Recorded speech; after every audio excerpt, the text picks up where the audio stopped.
አባቴን ከልብ ወደዋለሁ። በአባትነቱ የበደለኝ ያሳዘነኝ አንዳች ነገር የለም። ከአባቶች ሁሉ የሚለይ ብርቱና ትልቅ አባት ነው ያለኝ። የእሱ ልጅ በመሆኔ እኮራለሁ። ዛሬ እንደ ድንገት ከኔ ቢለይም በተስፋ እያጽናናኝ ነገ የተሻለ ነገር እንደሚገጥመኝና ጤነኛ ሆኖ አብሮኝ ቀጥሎ ባለው እድሜ እንደሚኖር ተስፋ ቃል ገብቶልኝ ነበር። ነገር ግን አባቴን ዛሬ በማውጣቴ እጅግ ልቤ ተሰብሯል፣ አዝኛለሁ። እኔ አሁን ባለኝ ሁኔታ ልጆቹ አንጀትን የሚበሉ ለብዙ ሰዎች አርአያ መሆን የሚችሉ ልጆች እንደሆነ ያስታውቃሉ። አባቴን በጣም ወደዋለሁ። በብዙ ፈተናዎች መካከል አሳድጎኛል። ከሱ ጠይቄ ያጣሁት አንዳች ነገር የለም። እሱ ማለት ለኔ የሁል ጊዜ ጀግና አባቴ ነው። ዛሬ እሱን በማጣቴ ልቤ እጅግ ተሰብሯል፣ አዝኛለሁ። ብዙ ውጥረቶችን አሳልፎ እዚህ ደረጃ ላይ እንድረስ አድርጎኛል። አሁን ደግሞ የኮሌጅ ትምህርቴን እየተማርኩ ነው ያለሁት። በቅርቡ ስለ ትምህርቴም አብሮኝ ስናወራ ነበር። አንድ ላይ ሆነን ወደፊት ትልቅ ደረጃ እንደሚደርስና እንደሚያስመርቀኝም ቃል ገብቶ ነበር። ዛሬ ግን ለአንዴና ለመጨረሻ ጊዜ ላላገኘው አሸልቧል።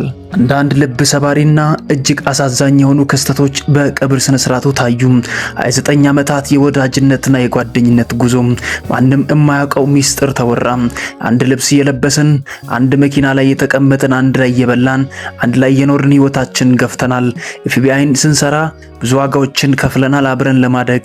ነገር ግን ነፂን የማውቀው እንደ ወዳጅ ብቻ ሳይሆን እንደ ደህና ወንድም፣ እንደ ታላቅ ወንድም መካሪ ሆኖ ሲመራኝና ከእድሜ በላይ በሳል ሆኖ እኔን አቅጣጫ ሲያሳየኝ ነው ማውቀው የሚል ወዳጁ በእንባ ነገሩን እየተናገረ ይደመጣል። እጅግ አሳዛኝና ልብ ሰባሪ ነው። ነፂን አጥቶ መኖር እጅግ ፈታኝና አሳዛኝ ነው። ብዙዎቹም እስካሁን ድረስ የእሱን ህልፈት ለማመን ከብዷቸው እያለቀሱም ይገኛሉ። ባለቤቱ መጽናናት ከብዷታል። ልጇ ማውራት በጀመረ ሰዓት ትዝ የሚላት ነገር እንዳለ ሁላችንም አይተናል። ገና አንደበቱን ልጁ በከፈተ ሰዓት እጅግ በጩኸትና ልቧ ተሰብሮ ማንባት ጀመረችም። የምታውቀው ነገር አለ። የአባትና ልጅ የልጅ ወዳጅነት ምን ያክል የጠነከረ እንደሆነ ይታወቃል።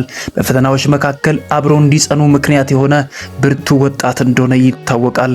የአባቱ ማለፍ እጅግ ልቡን እንዳሳዘነና እያለቀሰ ቢያወራም እዚያ በላይ ግን የእናቱ እንባና ለቅሶ ብዙዎችን ያስደነገጠ ሆኗል። ገና ልጇ አንደበቱን በከፈተ ሰዓት እናት እንባዋን መቆጣጠር አቃታት። እጅግ ልብ ሰባሪና አሳዛኝ ነገሮች ተከወኑ። ነፃነትን ስናጣ አንድ የፊልም ስራ ወይም የጥበቡ ስራ ላይ ያለ ሰው አይደለም ያጣነው። የሁላችንም ወንድም በእያንዳንዱ ጓዳ ውስጥ ያለ የቤተሰብ አካል እንዳጣ ተሰማን። ሁላችንም ልባችን ተሰብሮ አልቅሰናል። በዚያ መካከል ደግሞ እያንዳንዱ እንደዚህ የሚል መልእክት አስተላልፉ። አንተ ዛሬ ብትሞትም ስምህ ከመቃብር በላይ ሆኖ በልባችን ታትሞ እስከ ረጅም ጊዜ ይቆያል። አንተን መርሳት ማለት እጅግ ለኛ ከባድ ነገር ነው። በፈተናዎች ታጅበ መልካምነትን፣ ፍቅርንና ትዕግስትን አስተማርከን። በአንተ ፊት ማዘን ከቶ አይታሰብም። ተስፋ ቆርጠን በመጣንበት ሰዓት፣ ለስራተን በተጨነቅንና ግራ በተጋባን ሰዓት ካንተ ጋር ተመካክረን ወዳጅ ሆነን ቀጥለናል። ገና ፊልም መስራት የማይችሉ ሰዎችን አበረታቶ ከጨመሩት ነገር ወደ ኋላ እንዳይመለሱ በፍቅርና በትዕግስት መልካም ስነ ምግባር እየመራቸው እየመከራቸው ነገ የተሻለ ደረጃ መድረስ እንደሚችሉ ብዙዎችን ኮትኩቶ ትልቅ ደረጃዎች ላይ አሳድጓል። የብዙ አርቲስቶች መነሻ ነፃነት ወርቅነህ እንደሆነ ይታሰባል። ምክንያቱም እያንዳንዱ የፊልም ስራ መስራት አልችልም ብሎ ተስፋ በቆረጠበት ሰዓት እድልና ጊዜ ሰጥቷቸው አብሯቸው ለመስራት ሞክሮ ታግሎ ቡሌታዎችን ወደፊት አስቀጥሏል። ሁሉም አንድ ትዝ የሚላቸው ነገር አለ። ነፂን ስናስብ ብርታትን፣ ነፂን ስናስብ ሳቅን እንጂ ነፂን ስናስብ ማዘን አንችልም ሲሉ ይደመጣሉ። የሁሉም ንግግር አንድ ሆነ። ደረጃ ኃይሌም አንዳንድ ነገሮችን ለማውራት ሲሞክር ቃላት አጠረው። ሁላችሁም ብላችሁታል። ስለ ነፂ ብዙ ነገሮች ተወርተዋል። አሁን ተነስቼ የማወራው አንዳች ነገር አይኖረኝም። ምክንያቱም ሁሉም ሰው በአንድ ቃል ነፂን ግለጹ ብትባሉ የምታወሩት አንድ ነገር ይኖራቸዋል። እሱ የፍቅር ሰው ነው። ሰው ሲከፋ አይወድም። የመልካምነት ጥግ በሱ አይተናል። ለብዙዎቻችን መጽናትና መቆም ትልቅ አሻራ ጥሏል። ያለ እድሜ ከእድሜ በላይ ዋጋዎችን ከፍሏል። ለእያንዳንዳችን የመሳካታችን ሚስጥር ውስጥ አንድ ብርቱ ሰው አለ። እሱም ነፃነት ወርቅነህ እንደሆነ እናምናለን ሲል ይደመጣል። አርቲስቶቻችን በእንባ እየታጠቡ ነው። ብዙዎቹ እያለቀሱም ይገኛሉ። አንዳንዶች የሰሙትንና ያዩትን ነገር ማመን ከብዷቸው እስከዛሬ ድረስ ቀብረን በቃ ተመለስን፣ ነፂ አፈር ለበሰ፣ ከዚህ በኋላ ደግም ላይመለስ ነው፣ ዳግም ሲስቅ ላናይ ነው፣ በቃ ሄደ ማለት ነው እያሉ እያለቀሱም ይገኛሉ። ባለቤቱ መጽናናት አልቻለችም። ልጆቹ በእንባ እየታጠቡ ነው። ግራ ተጋብቷል። ብዙዎቹ እያለቀሱ እያለቀሱ ነው። ኢትዮጵያ በዚህ ሰዓት እያነባች ትገኛለች።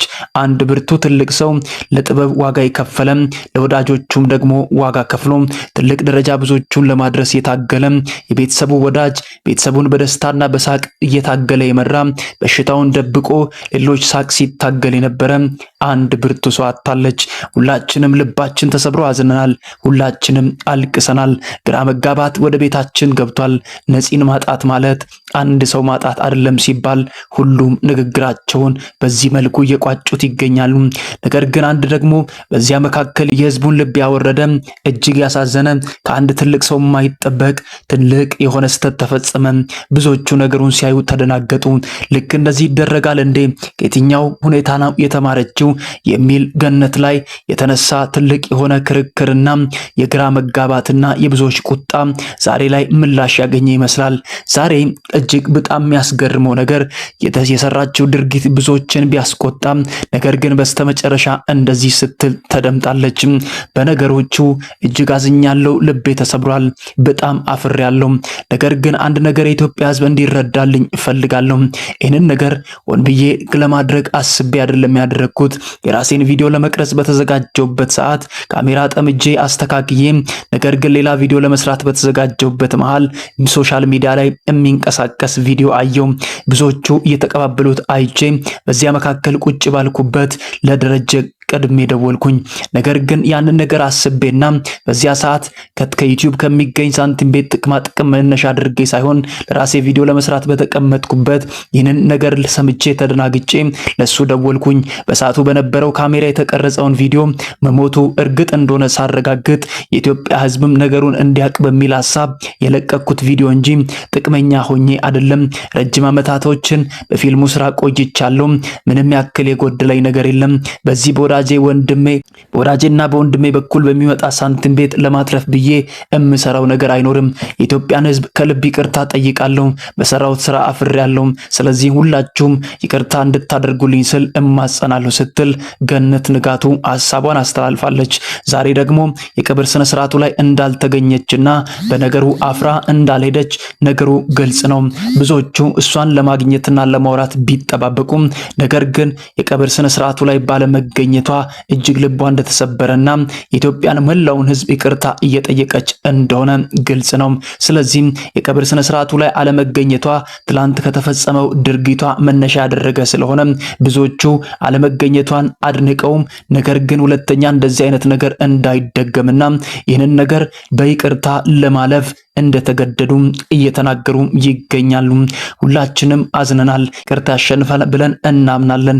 ነገሩን የገነት ሐሳብና የህይወት መንገዷ ያደረገችውም ነገር ትክክል ባይሆንም ለነጻነት ወርቅነህ ሲባል ያደረገችውን ጥፋት ይቅርታ በማድረግ ኢትዮጵያን እንደገና እንድንቀበል ሐሳባችንን ወደ እናንተ እንለግሳለን። ነፂ ሁሌም እንወዳለን። ሁሌም በልባችን ትልቅ ቦታ ላይ ነግሰህ ትኖራለን።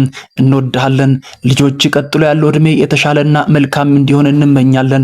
ለውዷ ባለቤት መጽናናትን እንመኛለን። ውድ አድማጮቻችን ሁላችንም የተሰማንን ስሜት የገነት ንጋቱንም ሐሳብ ኮሜንት ላይ አስቀምጡ። የእናንተም ሐሳብ ምን ይሆን?